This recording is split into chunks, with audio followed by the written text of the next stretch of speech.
YouTube channel द्वार academy में स्वागत है। मेरा नाम प्रदीप यादव। कैसे हैं आप सभी लोग? उम्मीद करते हैं कि अच्छे होंगे। तो आज हम लोग सीटेट का पहला वीडियो बना रहे हैं। तो दोस्तों इसमें हम पढ़ाएंगे मैथ आपको। तो मैथ का हम स्टार्ट करने वाले हैं पहले ही चैप्टर से, नंबर सिस्टम, संख्या पद्धति, नंबर सिस्टम। ठीक है दोस्तों, अब नंबर सिस्टम स्टार्ट करने से पहले हम इसके बारे में कुछ बेसिक बात कर लेते हैं। तो दोस्तों आप अंकों के बारे में भली बुद्धि जानते हैं, हमको ये पता है, लेकिन जरा आप ये सोचिए, इन सब अंकों में ये जो अनंत तक अंक जाते हैं, अपरिभाषित अंक होते हैं, यानी कि एक जीरो से स्टार्ट होता है, आप जितना बनाते जाइए उतने अंक बनते चले जाते हैं। तो अगर ये पूछ लिया कोई भी कि बताइए कि नंबर सिस्टम में मूलभूत अंक कितने होते हैं, यानी वह अंक जिससे ये सभी अंक बनते हैं, आपके दिमाग में कुछ अंक तो आ गए जिसको हम कंफर्म कर देते हैं मूलभूत अंक। मूलभूत अंक दोस्तों, मूलभूत अंक कौन कौन से होते हैं?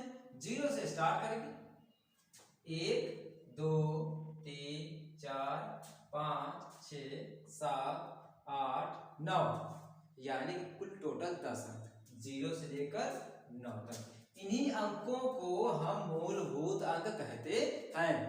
कहने का तात्पर्य यह है कि अब इसके आगे जितने भी 2 अंक वाले अंक बनाओगे, 3 अंक वाले, 4 5 6, यानी कि अनंत अंकों की जो श्रृंखलाएं हैं वो इन्हीं से मिलकर बनेगी और कहीं से कोई दूसरा अंक ऐड नहीं किया जाएगा। अर्थात ये जो अंक हैं 0 से लेकर 9 तक, इन्हें हम कहते हैं मूलभूत अंक। क्या कहते हैं भैया? मूलभूत अंक कहते हैं। तो कौन से हो गया मूलभूत अंक? 0 से लेकर 9, और कुल कितने होते हैं? कुल होते हैं 10। 1 2 3 4 5 6 7 8 9 10, यानी कुल मूल कोई पूछ लिया भैया कि मूलभूत अंक कितने होते हैं, तो कितने होते हैं भैया? 10 अंक होते हैं। चलिए ये तो मूलभूत अंक हो गए। अब इन्हीं से चाहे 2 अंकों वाली अंक बना लीजिए, 2 अंकों की संख्या 25 99 10 है ना भैया, 2 अंकों की संख्या। अब चाहे 3 अंकों की संख्या बना लीजिए, 3 अंकों की संख्या।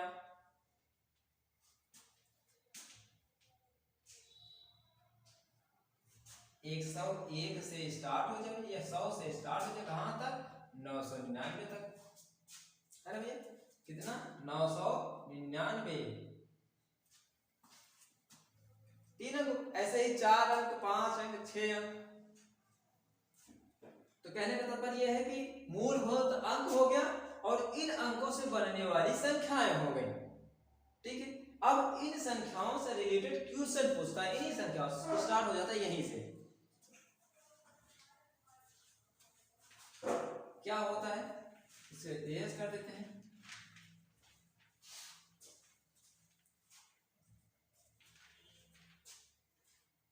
चलिए देखते हैं। तो हम लोग बेसिकली देखते हैं क्या कि अंकों पर, संख्याओं पर आधारित प्रश्न जो प्रारंभ हो जाता है वो यहीं से प्रारंभ हो जाता है कि स्थानीय मान।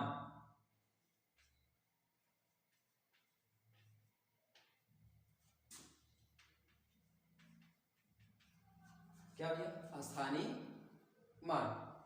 तो ये जो स्थानीय मान है,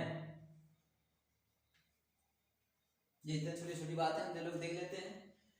कोई संख्या दे दिया जाए और कह दे कि 4 का या 5 का या फिर 6 का या 7 का स्थानीय मान, किसी एक अंक का स्थानीय मान पूछ सकता है, या इनमें सभी अंकों का स्थानीय मान पूछ सकता है। तो मान लेते हैं कि इसी का हमें स्थानीय मान निकालना है, तो ये स्थान यहाँ इस लाइन ले जाइए तीर, और इस अंक को यहाँ लिख लेते हैं। इस अंक के बाद कितने अंक हैं? जितने अंक उतने जीरो, जितने अंक और उतने ही जीरो। हो गया स्थानीय मान। ठीक, कितना इजी, कोई भी है, मान लेते हैं आपको 4 है ना दोस्तों। देखिए 4 लिख दिए, कितने अंक 1 2 3 4, 4 0 लगा दो, बेहिचक हो गया स्थानीय मान। अब इसी से रिलेटेड एकदम सेम ऐसे ही बनता है जातीय मान, फेस वैल्यू, इसको अंग्रेजी में कहते हैं प्लेस वैल्यू। क्या कहते हैं भैया? Place value.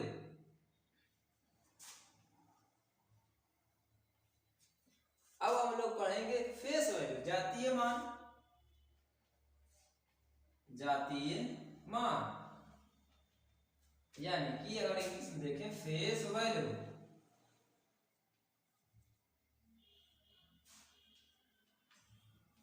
ये तो निहायत सरल होता है। देखते हैं कैसे, यही अंक लिख देते हैं यहां पे। जातीय यानी कि प्रश्नल उसी अंक का स्थान पूछता है।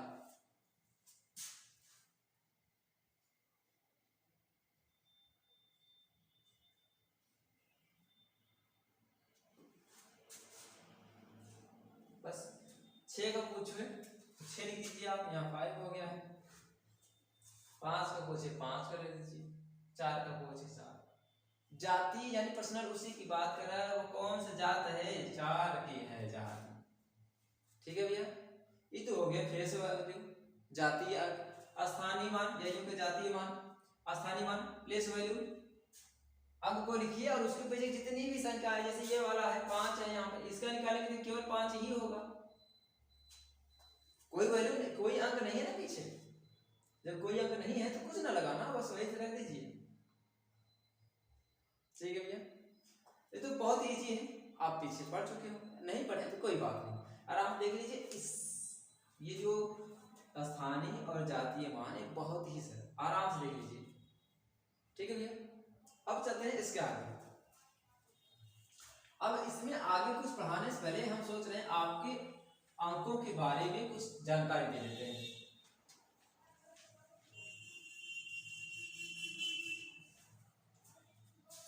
अंकों के बारे में कुछ जानकारी। नंबर, ये अंक, ये जो संख्या है, ये संख्या किस प्रकार की संख्याएं, इनका जो विभाजन है किस प्रकार है। संख्या की अपनी एक कैटेगरी होती है, एक संख्या किस कैटेगरी में यानी कि किस भाग में आता है। भाग का मतलब ऐसे होता है, आप समझ लीजिए, जैसे संख्याएं कई प्रकार में होते हैं। तो स्टार्ट करते हैं, पहले लिखते हैं सम संख्या। सम संख्या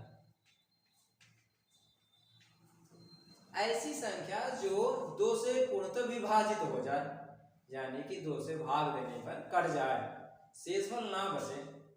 अगर शेषफल नहीं बचता है यानी शेषफल 0 हो जाता है तो वह हो जाती है सम संख्या। किसी से भाग देने पर? 2 से, याद रखिए 2 से विभाजित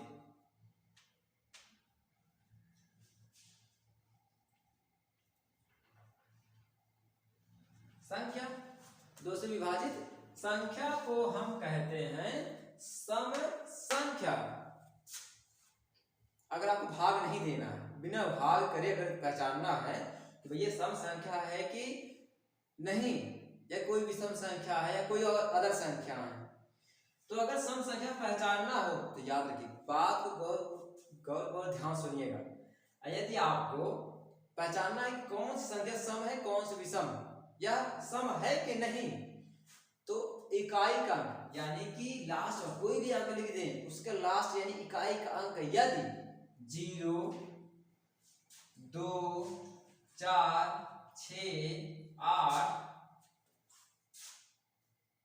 कौन कौन सा 0 2 4 6 8, अगर इकाई के स्थान पर ये पांचों अगर हैं, कोई भी पांचों में अगर कोई भी इकाई के स्थान पर अगर यदि है तो वह 2 से पूर्णतः विभाजित ही होगा, यानी कि वह कौन सी संख्या हो जाएगी? सम संख्या। आपको कुछ कलम चलाने की जरूरत ही नहीं, अब ये देखना है कि इकाई का, जैसे हम उदाहरण ही दे रहे हैं यहाँ पे, जैसे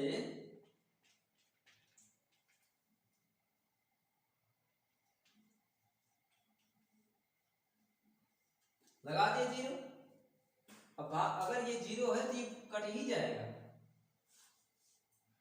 ठीक है भैया। तो सम संख्या होगी। विषम संख्या, अब चलते हैं अगली संख्या, क्या, विषम संख्या। कौन सी संख्या भैया, विषम संख्या। वे संख्याएं जो 2 से न कटे, यानी भैया इकाई का यदि ये पांचों हैं तो 2 से कटेंगी, अगर ये पांचों ना हो तो 2 से नहीं कटेगा। और यदि 2 से नहीं कटता है तो वह संख्या क्या कहलाता है, विषम संख्या कहलाती है। 2 से विभाजित न होने वाली संख्या,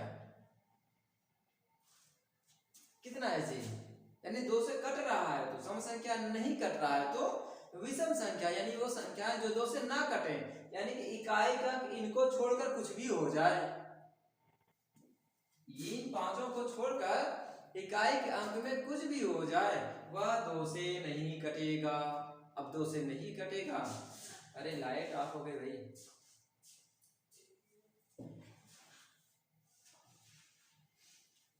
अंधेरा काया हो गया।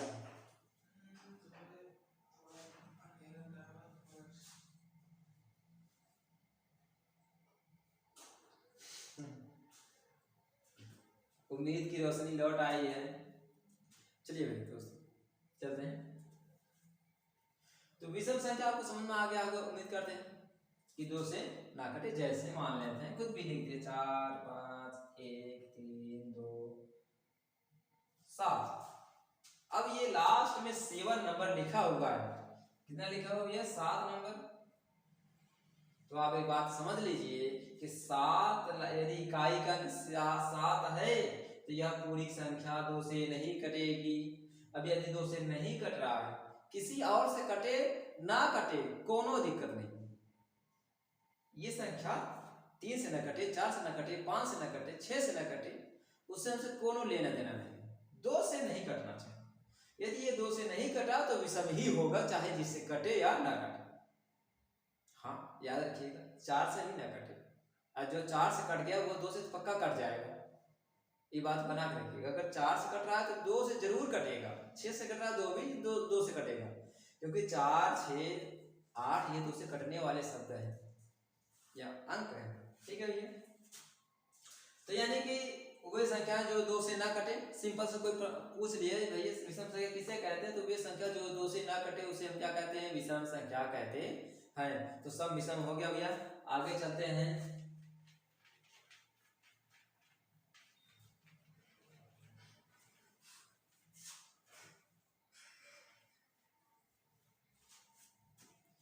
अब हम देखेंगे भाज्य। भाज्य संख्या क्या भैया, भाज्य संख्या वे संख्याएं जो स्वयं को छोड़कर अन्य किसी संख्या से कट जाए। वे संख्या जो स्वयं और एक को छोड़कर, एक भी उसमें शामिल कर लीजिए कि स्वयं और एक को छोड़कर किसी से भी कट जाए। अगर वो स्वयं और एक को छोड़कर किसी से भी कट जाता है तो वह भाज्य संख्या होता है। जैसे मान लेते हैं 15, तो भैया अगर 15 का गुणनखंड करेंगे हम तो 3 गुणित 5 होगा। इसका मतलब ये है कि 15 3 से भी कटेगा और 5 से भी कटेगा, ठीक है भैया। अब ये 30 मान लेते हैं तो 2 गुणित 3 गुणित 5, 30 का गुणनखंड कितना हो रहा है, 2 गुणित 3 गुणित। इसका मतलब ये है कि ये जो 30 है ये 2 से भी कटेगा, 3 से भी कटेगा और 5 से भी कटेगा। यानी कि वे संख्याएं जो स्वयं और एक को छोड़कर किसी भी अन्य संख्या से कट जाती है तो वह भाज्य संख्या होता है। क्या संख्या होता है भैया, भाज्य संख्या होती है। आप नोट्स में इसको लिखते चलिएगा। अभाज्य संख्या, अभाज्य संख्या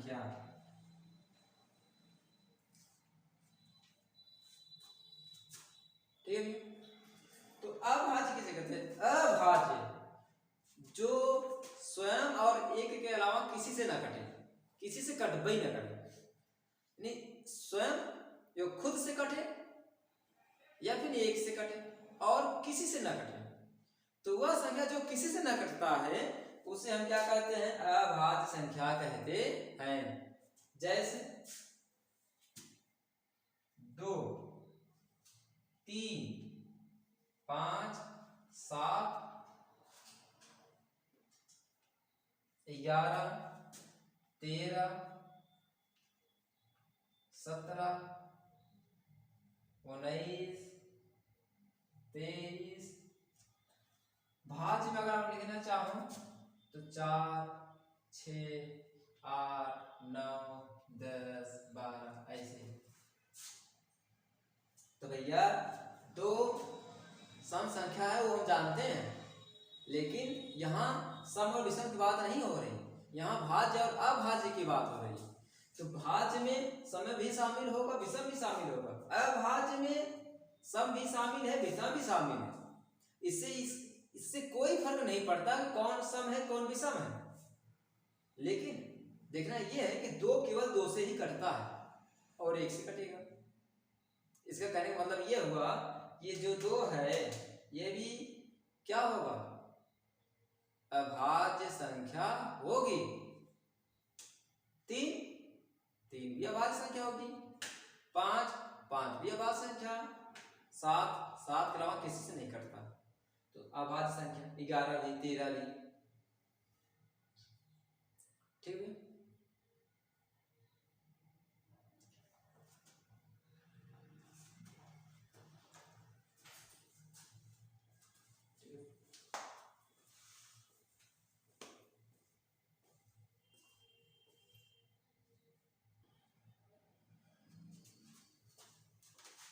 चलिए तो हम लोग अभाज्य संख्या, ठीक है। तो यानी कहने का तात्पर्य यह है कि जो किसी से अन्य संख्या से कट जाता है वो भाज्य हो जाता है, जो किसी से न कटे वो क्या हो जाता है? अभाज्य संख्या हो जाती है, ठीक है। तो अब इसको हम मिटा देते हैं, आगे चलते हैं।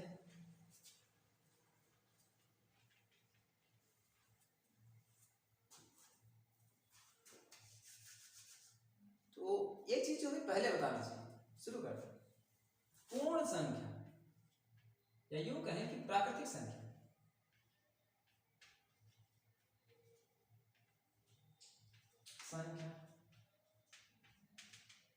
प्राकृतिक नेचुरल नंबर, ठीक है भैया। प्राकृतिक संख्या वह क्रमागत संख्या जो एक से प्रारंभ हो। शब्दों को सुनिएगा, वह क्रमागत संख्या जो एक से प्रारंभ हो। क्रमागत का मतलब एक के बाद 2, 3, 4, 5, 6, 7, 8, 9 अनंत तक लिख देते हैं। कहां तक भैया? अनंत तक, यानी कि वह क्रमागत संख्या जो एक से प्रारंभ हो। अब हम क्रमागत क्यों कह रहे हैं? वो इसलिए कह रहे हैं कि अगर आप इतना बोलेंगे कि वह संख्या जो एक से प्रारंभ हो, तो भैया 1, 10, 6, 5, 10, 20, 30, तो प्रारंभ तो एक से ही हो रहा है।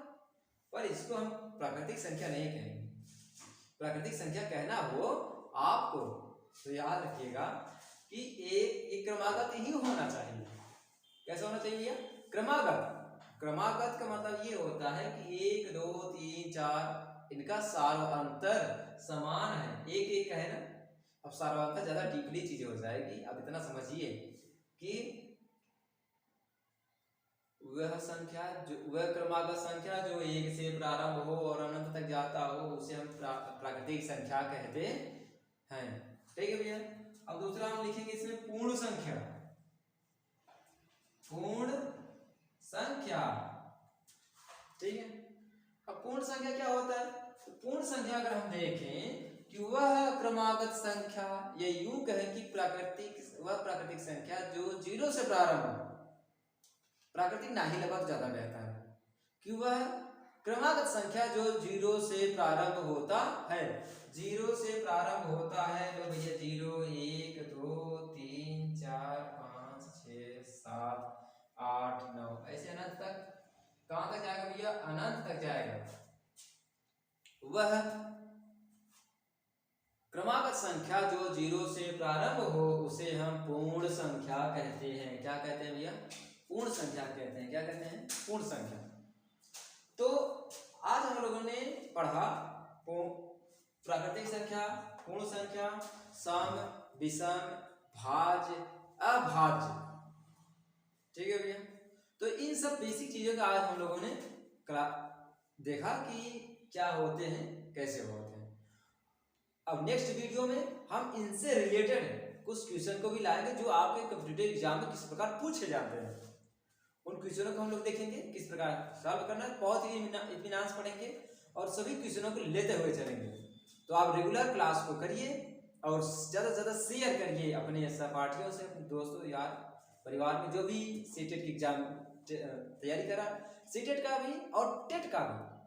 ये एक ऐसा है, अगर आप टेट की भी तैयारी करने वाले हैं आने वाले दिनों में तो भी आपके लिए फायदेमंद ही होगा। तो हम लोग बहुत ही बेसिक्स चल रहे हैं, तो इसको ज़्यादा से ज़्यादा शेयर करिए, लाइक करिए और कमेंट करना ना भूलिएगा। Thank you.